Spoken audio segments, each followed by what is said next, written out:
welcome back to my channel. Today I'm going to be talking about They by K. Dick. I literally just finished this book about 20 minutes ago, so you'll forgive me if my ideas about it are a little bit half-baked. As you can see, it's a very short book, and I read half of it last night and half of it this evening, and it was a very quick read to fit into my busy YouTube schedule that I've got now. This story is literally only about 105 pages, so if you want a quick read for your kind of yearly goals, this might be the perfect one.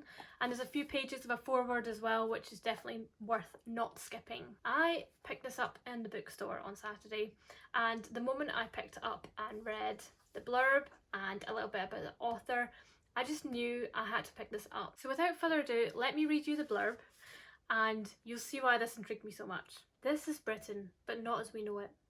They are coming closer. They begin with a dead dog, shadowy footsteps, confiscated books. Soon the National Gallery is purged.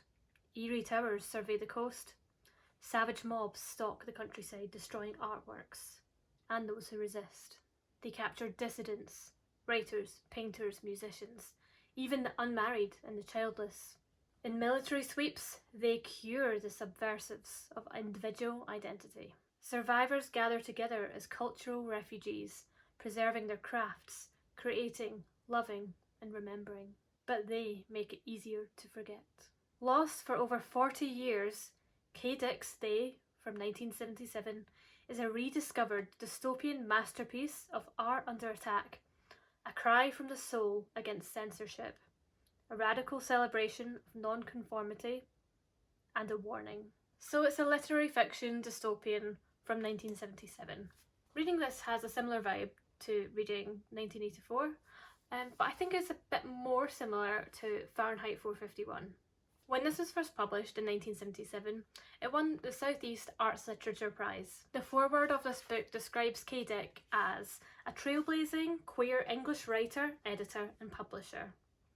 So she was obviously pretty esteemed in her field. However, the sad thing about this book is that only a couple of years after it was published, it completely went out of print. It sold so badly that when Kay requested a copy of her own book, they made her pay for it because she hadn't outsold her advance. Kay was quite pissed off with this response, so she responded to Penguin Publishing House that they should just try harder to sell more copies of her book, and she was not here for the fact that they weren't putting any effort into this book and that they didn't believe in her project. It seems like the publisher and the readers just weren't ready for this book at that time. A lot of the literary critics who did review this book were quite sexist when they did so as well. One called it a fantasy sprouting from some collective menopausal spasm in the national unconsciousness. Brood, K. Dick sadly passed away in 2001, and even after this, her literary agent tried again to get this book republished,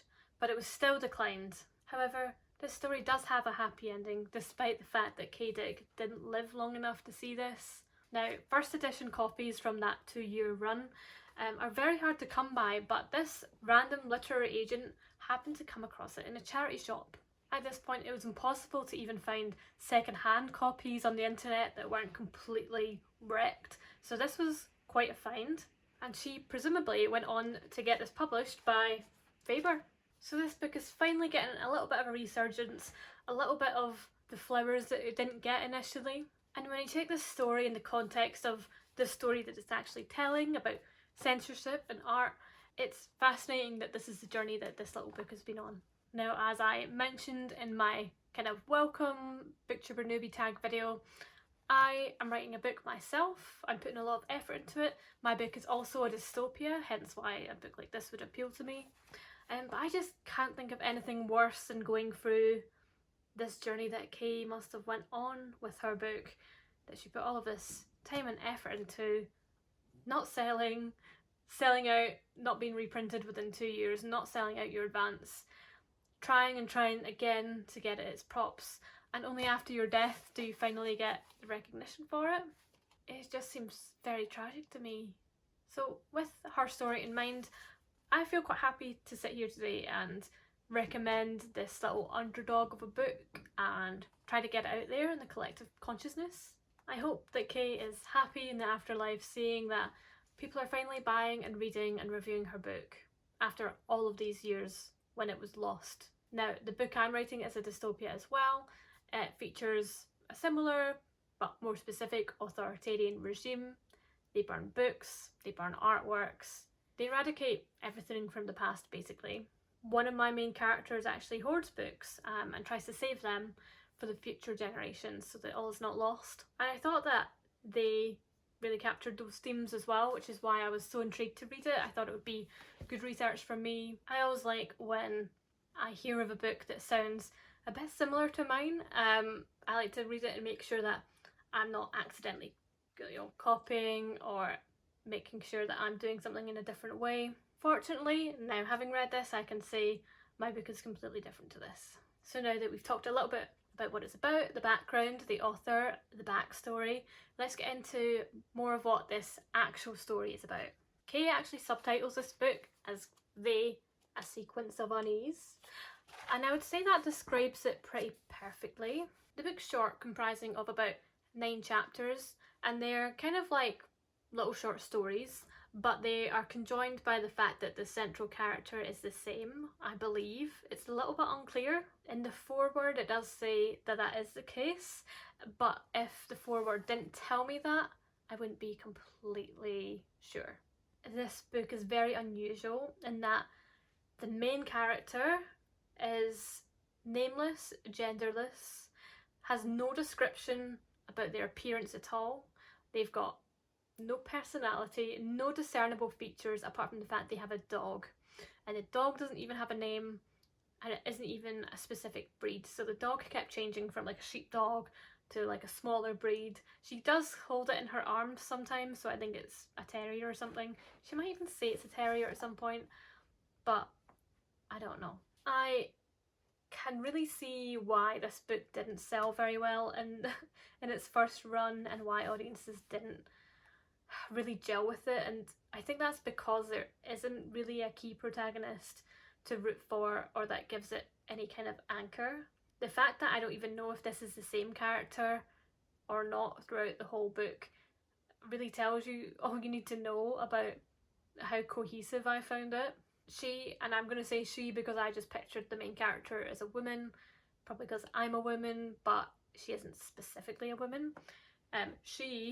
They live in a cottage by the sea with their dog, and they know people, but the people in this book change from chapter to chapter, so you kind of, I think there's lots of stragglers. Like it said in the description, survivors gather as cultural refugees. So you basically meet a lot of these refugees, and they all have very random names. Tim, stuff like that, Jane. None of these are described in any detail. They might be an old woman, they might be a child, they might have a child, they might have a husband or a wife, but other than that, there's no description, there's no personality.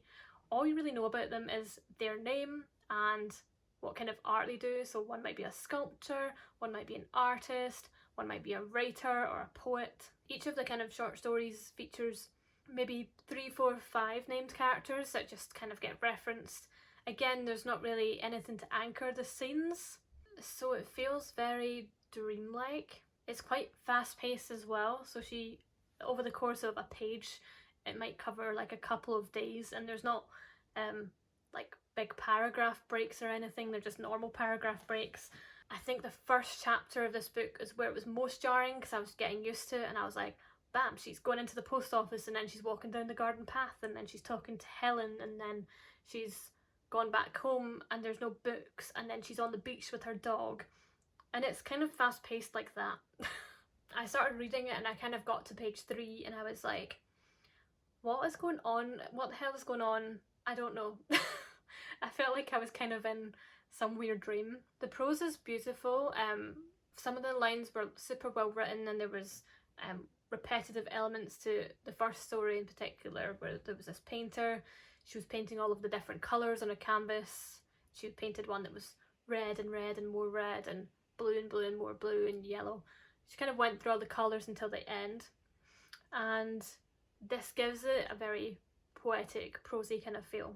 I'll read a couple of sentences and you can get an idea for what this book kind of sounds like. We stood quite still. Everything hummed with summer.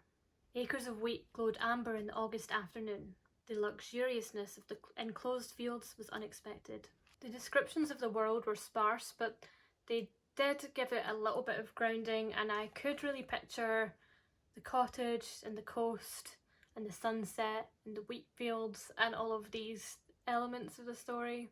Much of it was quite peaceful and idyllic at times, but there was this growing sense of unease and this constant reference to they and what they were doing, and them stealing books, and then them doing things that were incredibly disturbing and violent. Every reference to children in this novel also, they were being very disturbing, very violent towards animals in this book. They were being vulgar as well. And this really added to this sequence of unease that K. Dick was getting at. You're kind of going through this town life and the characters are feeling uneasy about prosecution and what might happen, and then you hear about something so disturbing, you're like, what? And in that sense, this book really had quite a lot of horror elements to it. I think it's really hard to describe this book. I definitely don't think it's for everyone. I don't think everyone would universally enjoy this. If you like prose, if you like poetry, if you like literary fiction and dystopian, if you like 1984 and Fahrenheit 451, you might like this. If you like plot, if you like characters, this book isn't for you, because it doesn't really do those at all. But the stories still had impact. I want to tell you about one of the stories in this book, a couple of elements of it that I feel had the greatest impact. It's kind of talked about in the foreword. Quite a lot of these things are talked about in the foreword. It kind of spoils it a little bit. So just be warned about that. Maybe read the foreword after you've read the novel if you're going to pick this up and read it. If you're intrigued and you want to read it still, even though I've said there's no plot and no characters, maybe stop watching now before I spoil this little story, so that you can just feel the impact for yourself. But if you're not going to read it and you just want to hear a little bit of the story, then keep watching. I believe it's in the chapter called A Pocket of Quietude. Our narrator goes to this place, and it's run by this person that calls himself the Miller. We learn that his son has died. I think he's got a grave out front, and he collects artworks, music, books, that sort of thing. Our narrator is there, and a musician and a poet come to stay with the Miller. They write poetry, they play music, and when they're done, they keep it in this house with the Miller, with the collection. And we learn that Jane has had her right arm burned off, basically. They were caught by the ominous they, and her poetry was flung into the fire, and as a reflex, she moved to protect it, and as a result, as a punishment, they held her arm over the flames for 8 minutes, essentially burning the whole arm off. But when Jane gets to the Miller's house, she's in high spirits. She's been learning to write with her left hand, and actually it's way more creative than her right. Her husband, the musician, had a bit of a different approach. When he realised they dropped one of his music scores, he actually threw it to them and said, "You forgot this one." Thus he wasn't punished. You know, these two, they're in quite high spirits despite what's happened. They're at the Miller's house and they're creating their artworks and they're leaving them there. And then they come to the door, and it turns out the Miller has betrayed them. He's grassed them in basically, and they've come to take them away. But this doesn't get them down either. And the narrator learns that Jane and the guy, I can't remember his name because it's not that important, they knew all along that this is what the Miller was going to do.